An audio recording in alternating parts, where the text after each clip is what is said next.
हाथों में banner poster लेकर नारे लगाए जा रहे हैं। अब बांग्लादेश से हिंदुओं को पूरे तरीके से निकालने के लिए सड़क पर खुल्लम खुल्ला ऐलान किया जा रहा है। हाथों में बैनर पोस्टर लेकर नारे लगाए जा रहे हैं। बांग्लादेश में जो सरकार की गजनी फोर्स ने हिंदुओं के खिलाफ खुला ऐलान कर दिया है।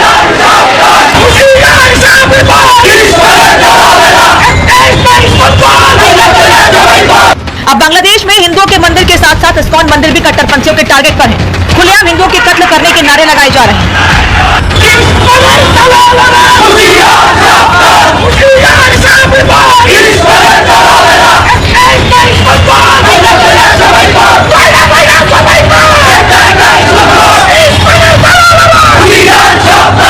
बांग्लादेश में हिंदुओं को खत्म करने के नारे लग रहे हैं। बांग्लादेश अभी दूसरा पाकिस्तान बन गया है। बांग्लादेश में तख्ता पलट के बाद नई सरकार का गठन तो हुआ, लेकिन शासन चला रहे हैं कट्टरपंथी। और ऐसा हम नहीं बल्कि बांग्लादेश की आने वाली तस्वीरें खुद कह रही हैं। बांग्लादेश में कट्टरपंथियों ने पहले हिंदुओं के घरों और दुकानों को निशाना बनाया और अब इस्कॉन के खिलाफ हिंसा का नया दौर शुरू हो गया है।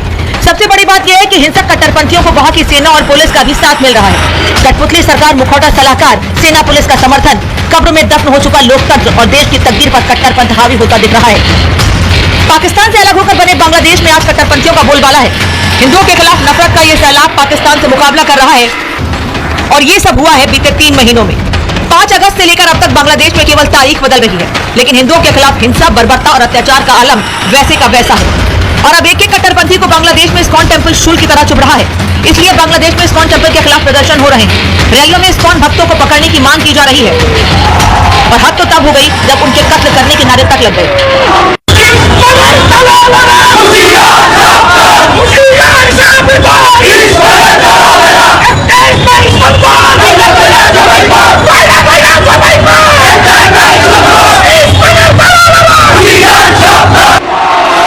बांग्लादेश की गलियों में पाकिस्तान के समर्थन में नारे लगाए जा रहे हैं। कट्टरपंथियों की फौज इस तरह से सड़कों पर हिंसा कर रही है। चटगांव में हालात सबसे अधिक खराब हैं, जहां हिंदुओं के खिलाफ भड़की हिंसा के बाद जबरदस्त खौफ है। सेना और पुलिस की मदद से कट्टरपंथियों ने हिंदुओं के खिलाफ जमकर हिंसा की। तस्वीरें गवाह है कि किस तरह हिंदुओं को जमकर पीटा गया। घरों और दुकानों में घुसकर मारपीट की गई। सैकड़ों हिंदू अब भी जख्मी हैं, जिन्हें इलाज तक नहीं मिल पा रहा है।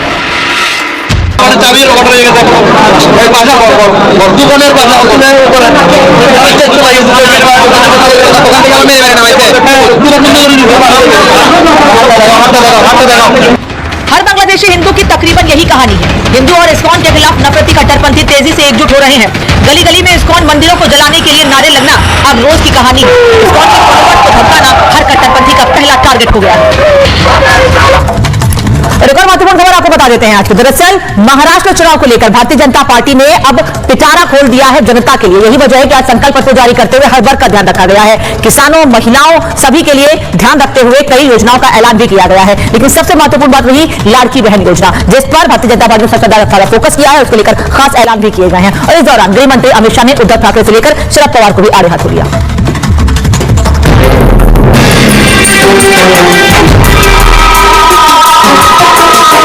महाराष्ट्र विधानसभा के चुनावी रण में बीजेपी ने अपना एजेंडा सेट कर दिया है। गृह मंत्री अमित शाह ने मुंबई में पार्टी का संकल्प पत्र जारी करते हुए बताया कि अभी महाराष्ट्र में पार्टी का चेहरा मुख्यमंत्री एकनाथ शिंदे ही है। अभी महाराष्ट्र में यूपी सरकार का नेतृत्व एकनाथ शिंदे जी कर रहे हैं। एकनाथ शिंदे जी हमारे मुख्यमंत्री हैं और चुनाव के बाद मुख्यमंत्री कौन होगा, तीनों पार्टियां इकट्ठा बैठकर इसका तय करेगी। हम शरद पवार जी को कोई मौका नहीं देंगे। इस दौरान गृह मंत्री अमित शाह ने विरोधियों को भी आड़े हाथों लिया।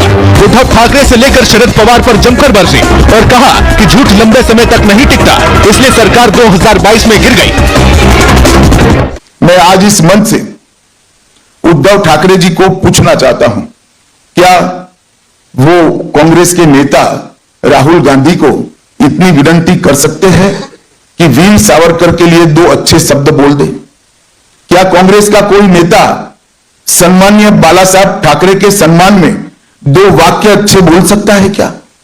ये अंतर विरोध के बीच में अघाड़ी की सरकार बनाने का स्वप्न लेकर जो लोग निकले हैं, उनको महाराष्ट्र की जनता जान ले, ये बहुत जरूरी। आज मैं इस मंच से शरद पवार जी को पूछना चाहता हूं, 10 साल तक आप यूपीए की सरकार में मंत्री थे।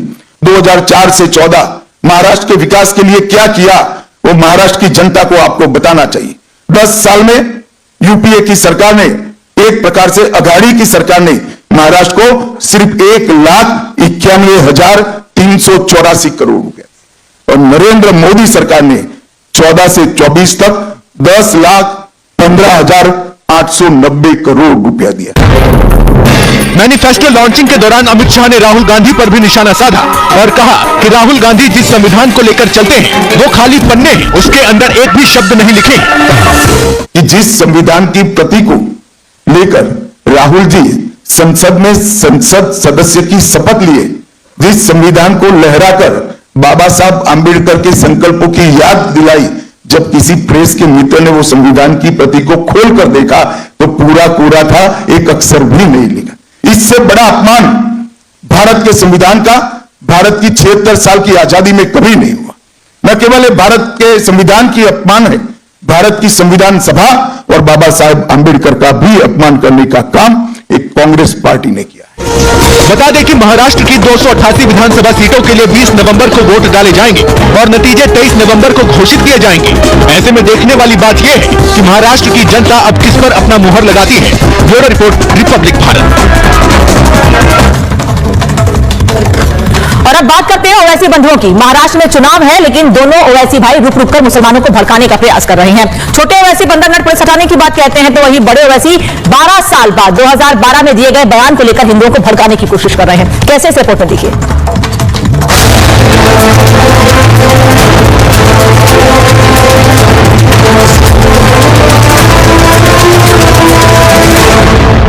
हिंदुस्तान, हम 25 करोड़ है ना, तुम 100 करोड़ है ना, ठीक है, तुम तो हमारे से इतने ज्यादा है। 15 मिनट के लिए पुलिस को हटा लो, बता देंगे किसमें हिम्मत है, कौन कहां है। साल 2012 में जूनियर ओवैसी ने हिंदुओं को धमकी दी थी। अकबरुद्दीन ओवैसी ने कहा था कि 25 करोड़ मुसलमान 100 करोड़ हिंदुओं पर भारी पड़ेंगे, बस 15 मिनट के लिए पुलिस हटा लो। हिंदुस्तान, हम 25 करोड़ है ना, तुम 100 करोड़ है ना, ठीक है, तुम तो हमारे से इतने ज्यादा है। 15 मिनट के लिए पुलिस को हटा लो, बता देंगे किसमें हिम्मत है, कौन कहां है। साल 2012 में जब छोटे ओवैसी ने यह बयान दिया था तो उनके इस बयान पर जमकर बवाल मचा, लेकिन छोटे ओवैसी हैं कि मानते ही नहीं। जब जब चुनाव आते हैं, असदुद्दीन ओवैसी के छोटे भाई यानी जूनियर ओवैसी ऐसे ही बेलगाम हो जाते हैं। तभी तो बीते दिनों जूनियर ओवैसी ने देश के प्रधानमंत्री और देश के सबसे लोकप्रिय मुख्यमंत्री योगी आदित्यनाथ को भी अपना दुश्मन बता दिया। लेकिन मोदी योगी ये जान ले कि ये हिंदुस्तान सबका है। छोटे भाई अकबरुद्दीन ओवैसी बयान देते हैं, फिर अंडरग्राउंड हो जाते हैं, लेकिन बड़े ओवैसी को अपने भाई के इन भड़काऊ बयानों पर कोई ऐतराज नहीं है। तभी तो असदुद्दीन ओवैसी बयान देकर कहते फिरते हैं कि मेरा भाई तो तोप है, मत उकसाओ, नहीं तो रोक के नहीं रुकेगा। छोटे को रोक के रखा हूं, छोटे को बहुत रोक के रखा हूं।